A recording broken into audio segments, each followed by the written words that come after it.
So some of the offensive threats you see from Clemson, just what are they and how difficult are they to prepare for? Well, the running backs are really good players. Every time we play them, I always come away from the game impressed with Will Shipley and how hard he plays. The other running back, number 7, big, strong kid as well.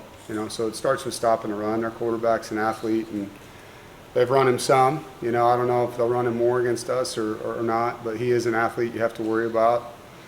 And then at receiver, number 6 has had a really good season for him in the slot, and they've had some injuries at some of the other positions. I think their tight end's a really good player.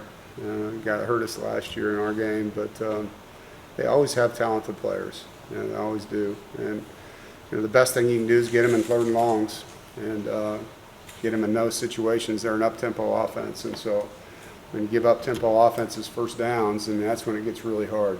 So you want to try to get them out of the down and distance that they like to be in. Clemson's not bad, but they're not not having the type of season they've been having. Does that make them kind of dangerous in a way? Yeah, I think they're a better team than their record. When you have 10 fumbles that you lose, it's going to hurt your record, and similar to us, we've had some interceptions, and so turnovers cost you games. They do. And so, I feel the same way about our football team. I think you're a 4-3 team, there's a lot of things you look at on film on why you're a 4-3 team. And they have good players, they have good coaches, their kids were highly recruited, and we got to do a good job of, like I said, getting them in 3rd and longs and then getting some takeaways. Our defense has always done a good job of that. Coach, Sean Brown talked yesterday about him being able to express his anger on Saturday. Is that something you're sensing from this team? Football is a game that allows you to do that. I think for those of us that have played this game our whole lives, most of us chose this sport because of the contact of it. If you weren't a contact player, you'd go find another sport. And so it is the one place where you actually get praised, besides the boxing ring and wrestling match, for your physicality. And so for those guys that do have anger, then yeah, it's a great place to use that and vent. And obviously within the rules and where you're doing your job. But I've always felt that way. As a former player, that was my safe place to go have fun and be physical. And so I hope all our players do that, and I do. The biggest thing for us, we want to be physical, we want to be tough, and something that I don't think we were enough in the last game. So this would be a great game to go out there and play that way. Maybe it always happens after a bye week, but do you feel like you guys are more introspective, more about you guys than, say, worrying about what Clemson does, more about fixing what you guys need to fix than analyzing it, what the Tigers bring to the table? There's a blend, but yeah, I think the first really 2/3 of this time we've had since our last game has been about NC State. And, where do we have to improve? What do we have to do better? And then getting on the field and just playing against each other, playing football. We didn't really focus on Clemson until the week of the game, Tuesday. And so it gave us 3 really good practice days, just, the things we want to be on that football field. And how can we do that? And we put a vision in front of these guys, and they've accepted what they have to do, and they've gone out and worked hard at it. Yesterday we asked Chris Tootle just about how practice been, and his words were pretty gnarly. Just how has the team responded to? Pretty gnarly. Yeah. Okay. Yeah, they were challenged.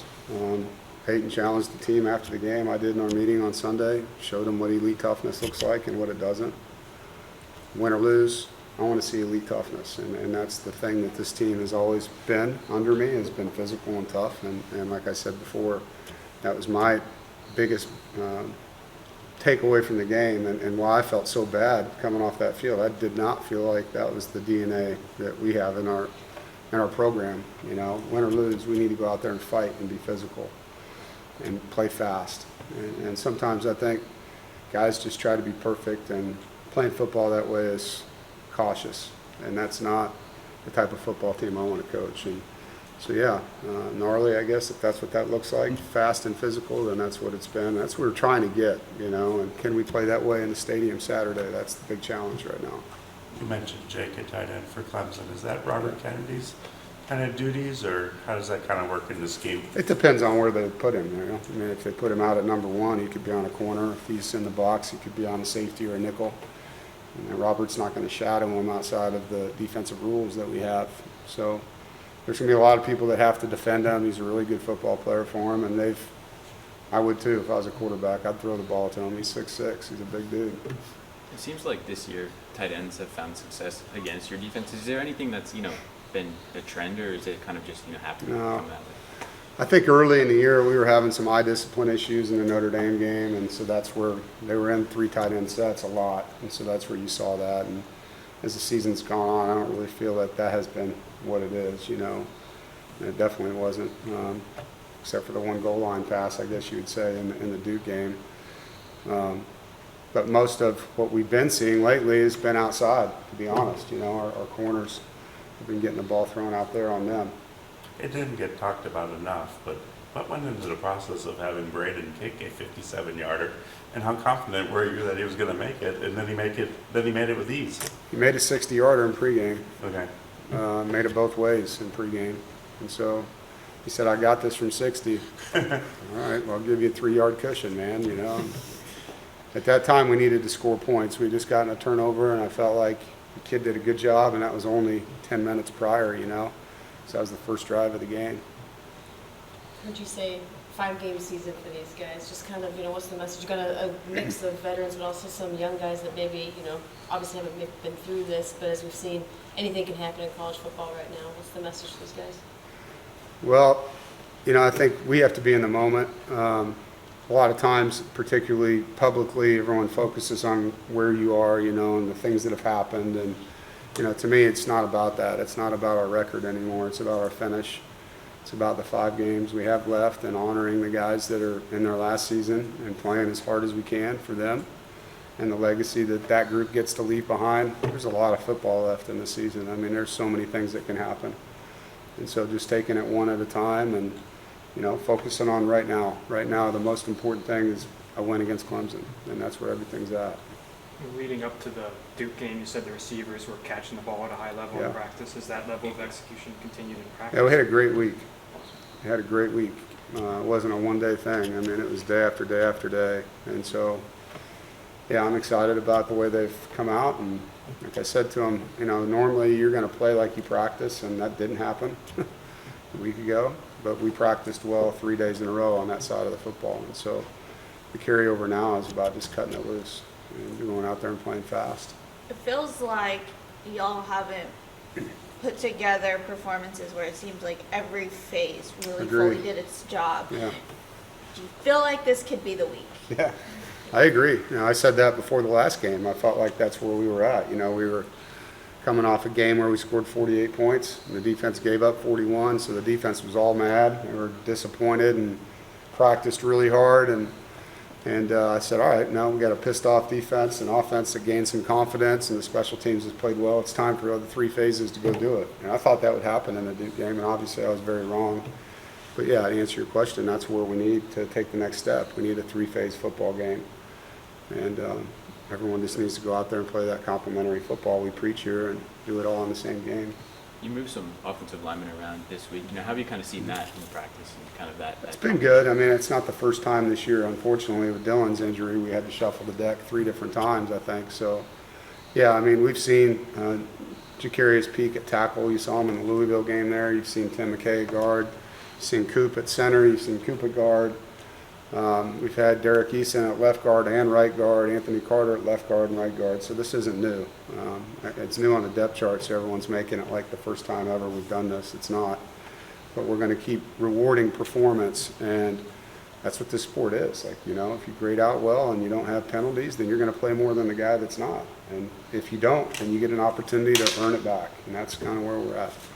How did it feel to see Isaiah Moore get signed by the Chiefs? Oh, yeah. I was fired up for him. And he texted me. Obviously, you guys know it's my hometown. And starting on 2 or 3 special teams and backup middle linebacker. And couldn't happen to a better guy. And awesome football team, too. So they're in a good rhythm. And I got the Taylor Swift fan mania going on. That's pretty cool.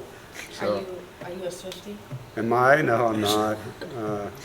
I would say I'm a Travis Kelce guy, though. I love watching that guy play. Man, is he good. But excited for their team. They're playing really well. Where did the love for Merle Haggard start? So when I was a house painter in high school, every summer my basketball coach had the old boom box, right? And 61 Country is a radio station in Kansas City, and there's a knob that you turn for people that don't know what a boombox is anymore that would change the channel, right? And he took the pliers and yanked the knob off, and it's locked on 61 Country, and that was all oldies. And he used to always say there's only two kinds of music, country and western, and that's what you're going to listen to, by God. And so I heard a lot of Merle Haggard growing up and just fell in love with the guy.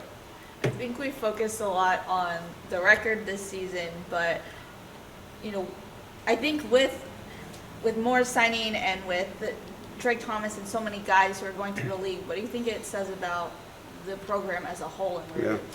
Well, I think we lost more than people realize from last year's team. We had 5 defensive players that are playing on NFL rosters right now. And then we had some players on offense, Zavala, and then 3 guys leave for other schools in the portal that were starters for us that are starting at their new schools. So new staff coming in. There's been a lot of change, and so I've said this many times. I don't think people really understand it, but we're evolving right now. We're in the process of figuring out a little bit who we are and what we need to do better. Is it a failure? I'm sure some people think it is. To me, it's just an opportunity to keep getting better, and we got 5 games, and I'm excited about the challenge. I really am. But we lost some good players, and we're recruiting some really good players. This is a great place to come to school. It's a great opportunity to learn and grow under a staff that's been here and has a lot of experience.